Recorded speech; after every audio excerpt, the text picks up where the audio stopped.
Assalamualaikum warahmatullahi wabarakatuh. Pertama-tama izin memperkenalkan diri. Nama saya Albar Ersandi Frizi, kelas 1B Prodi Ilmu Komputer, NIM 1401211400035. Di sini saya akan mempresentasikan tugas algoritma, yaitu contoh penerapan dan penggunaan algoritma.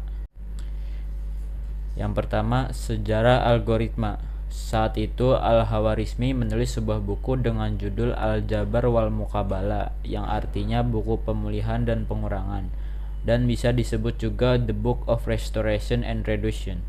Dari judul buku, kita juga mendapatkan kata Al-Jabar, atau lebih dikenal dengan istilah algebra. Abdullah ibnu Musa Al-Khawarizmi 770 sampai 840 Masehi, lahir di Khawarizm, tepatnya di Haifa, sebuah kota di selatan Sungai Oxus, sekarang disebut Uzbekistan. Pada 770 Masehi, Al-Khawarizmi adalah salah satu ilmuwan terkenal pada masanya. Ada beberapa cabang matematika yang ditemukannya, antara lain yang disebut astronom dan ahli geografi. Awalnya, algoritma adalah istilah yang mengacu pada aturan aritmatika yang berguna untuk memecahkan masalah menggunakan angka Arab. Pada tahun 1950, kata algoritma pertama kali digunakan dalam algoritma Euslidian.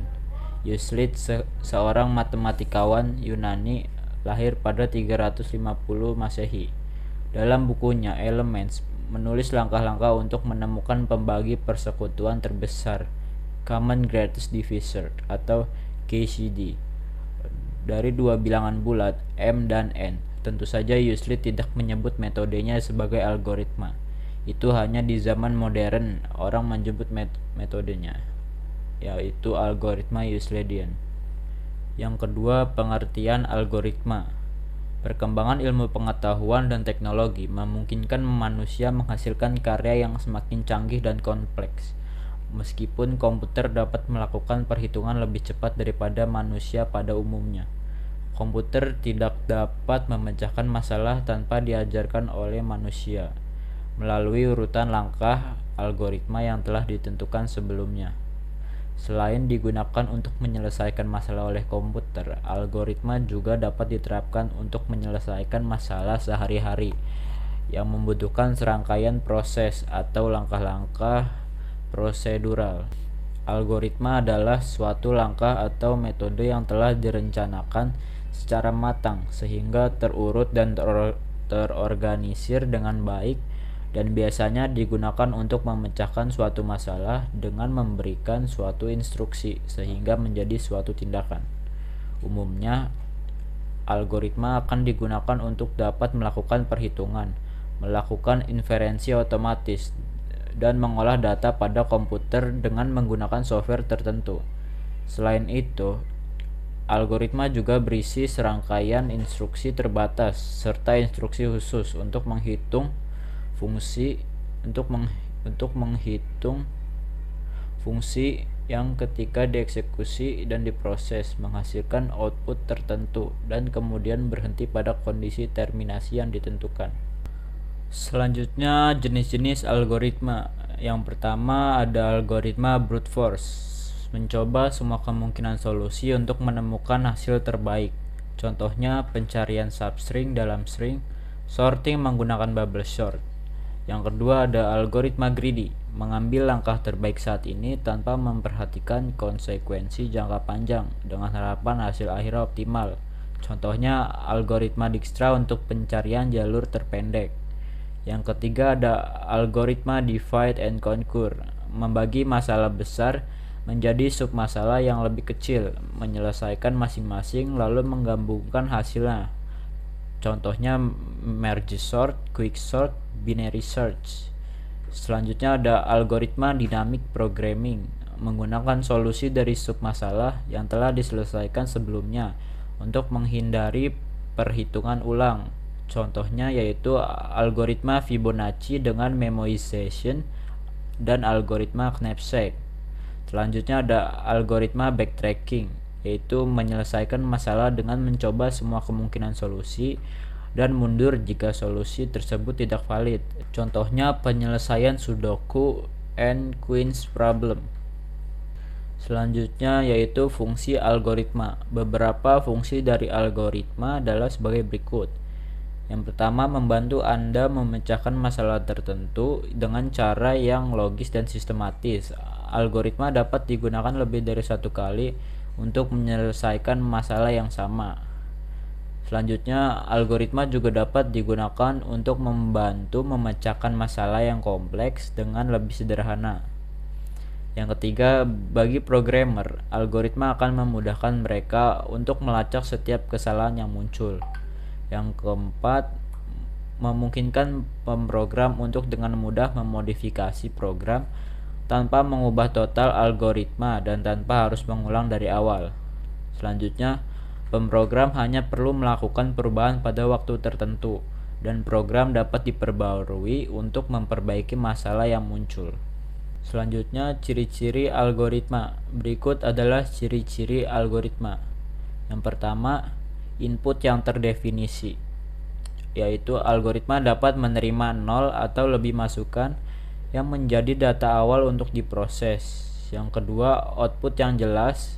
Algoritma menghasilkan setidaknya satu keluaran yang merupakan hasil dari pemrosesan masukan. Yang ketiga, terbatas. Algoritma selalu berakhir setelah menjalankan sejumlah langkah tertentu. Tidak boleh berjalan tanpa henti. Selanjutnya, bersifat sistematis. Algoritma harus disusun secara logis dengan langkah-langkah yang berurutan dan terstruktur. Selanjutnya yaitu jenis proses algoritma, yaitu ada sequential process, recursive process, parallel processing, dan decision making. Yang pertama itu ada sequential process. Sequential process yaitu langkah-langkah dilakukan secara berurutan dari awal hingga akhir tanpa adanya percabangan atau pengulangan. Cocok untuk masalah sederhana dengan alur yang lurus. Contohnya yaitu menghitung luas segitiga. Yang pertama, masukkan nilai alas dan tinggi, lalu hitung luas alas kali tinggi dibagi 2. Setelah itu tampilkan hasil. Yang kedua ada recursive process. Recursive process yaitu proses yang memanggil dirinya sendiri untuk menyelesaikan masalah dengan memecahkan menjadi submasalah yang lebih kecil. Contohnya ada menghitung faktorial n. Langkah-langkahnya, jika n sama dengan 0 atau n sama dengan 1, faktorial sama dengan 1. Jika tidak, faktorial sama dengan n dikali faktorial buka kurung n minus 1 tutup kurung. Selanjutnya ada parallel processing, yaitu melibatkan eksekusi beberapa langkah atau tugas secara bersamaan untuk mempercepat penyelesaian. Cocok untuk algoritma yang dapat dibagi menjadi bagian-bagian independen. Contohnya algoritma pemrosesan data besar dengan pembagian tugas di berbagai prosesor. Yang terakhir ada decision making. Decision making yaitu proses percabangan, menggunakan logika atau kondisi untuk memilih satu jalur dari beberapa jalur yang mungkin. Melibatkan struktur seperti if, else, switch, case, atau keputusan logis lainnya. Contohnya menentukan apakah bilangan genap atau ganjil. Langkah-langkah, masukkan bilangan. Jika bilangan mod 2 sama dengan 0, tampilkan genap. Jika tidak, tampilkan kutip ganjil, kutip 2 titik. Berikut adalah contoh algoritma. Algoritma menentukan bilangan genap dan ganjil. Masalah, memeriksa apakah bilangan yang diberikan adalah genap atau ganjil. Langkah-langkah, masukkan bilangan. Jika bilangan mod 2 sama dengan 0, maka tampilkan genap. Jika tidak, tampilkan ganjil. Yang kedua ada algoritma menghitung luas persegi panjang. Masalah menghitung luas persegi panjang berdasarkan panjang dan lebar yang diberikan. Langkah-langkah: masukkan nilai panjang, setelah itu masukkan nilai lebar, setelah itu hitung luas sama dengan panjang kali lebar, yang terakhir tampilkan hasil luas. Selanjutnya ada contoh algoritma dalam kehidupan sehari-hari. Algoritma membayar belanjaan di kasir. Langkah-langkah: pilih barang-barang yang ingin dibeli, setelah itu bawa barang ke kasir, setelah itu kasir memindai kode barang satu per satu, setelah itu periksa total harga yang ditampilkan, setelah itu bayar total harga dengan uang tunai atau kartu. Setelah itu jika menggunakan uang tunai, ambil kembalian. Selanjutnya ambil struk belanja dan barang belanjaan. Yang kedua, algoritma memasak nasi dengan rice cooker.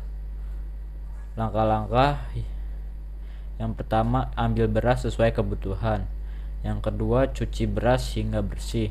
Yang ketiga, masukkan beras ke dalam panci rice cooker. Yang keempat, tambahkan air dengan perbandingan yang sesuai. Yang kelima, pasang panci ke dalam rice cooker. Yang keenam, tekan tombol cook pada rice cooker. Yang ketujuh, tunggu hingga nasi matang. Yang kedelapan, setelah matang, biarkan beberapa menit di mode warm. Selanjutnya, pengertian pseudocode. Istilah pseudocode berasal dari gabungan kata pseudo, yang berarti imitasi, palsu, menyerupai atau mirip, dengan kata kode, yang artinya sebuah kode pemrograman. Pseudocode yaitu kode yang mirip dengan kode pemrograman yang sesungguhnya. Pseudocode adalah sebuah deskripsi atau ringkasan tingkat tinggi dari algoritma pemrograman komputer dengan konvensi struktural. Pseudocode merupakan cara penulisan algoritma yang menyerupai bahasa pemrograman tingkat tinggi. Berikutnya contoh pseudocode. Pseudocode menghitung total belanjaan. Input N _ jumlah barang total sama dengan 0, for I sama dengan 1 to N DO. Input harga total sama dengan total plus harga, and for output total. Yang kedua, pseudocode menghitung bilangan ganjil dan genap. Yang pertama, input bilangan. If bilangnya mod 2 sama dengan 0, then output kutip 2 genap kutip 2, else output kutip 2 ganjil kutip 2, and if. Selanjutnya, pengertian flowchart. Flowchart atau bagan alur adalah diagram yang menampilkan langkah-langkah dan keputusan untuk melakukan sebuah proses dari suatu program. Setiap langkah digambarkan dalam bentuk diagram dan dihubungkan dengan garis atau arah panah. Flowchart berperan penting dalam memutuskan sebuah langkah atau fungsionalitas dari sebuah proyek pembuatan program yang melibatkan banyak orang. Flowchart berperan penting dalam memutuskan sebuah langkah atau fungsionalitas dari sebuah proyek pembuatan program yang melibatkan banyak orang sekaligus. Selain itu, dengan menggunakan bagan alur, proses dari sebuah program akan lebih jelas, ringkas, dan mengurangi kemungkinan untuk salah penafsiran. Penggunaan flowchart dalam dunia pemrograman juga merupakan cara yang bagus untuk menghubungkan antara kebutuhan teknis dan non-teknis. Selanjutnya, simbol flowchart. Yang pertama ada flow, simbol yang digunakan untuk menggabungkan antara simbol yang satu dengan simbol yang lain. Simbol ini disebut juga dengan connection line. Yang kedua ada one page reference, yaitu simbol untuk keluar masuk atau penyambungan proses dalam lembar kerja yang sama. Yang ketiga ada off page reference, simbol untuk keluar masuk atau penyambungan proses dalam lembar kerja yang berbeda. Selanjutnya ada terminator, yaitu simbol yang menyatakan awal atau akhir suatu program.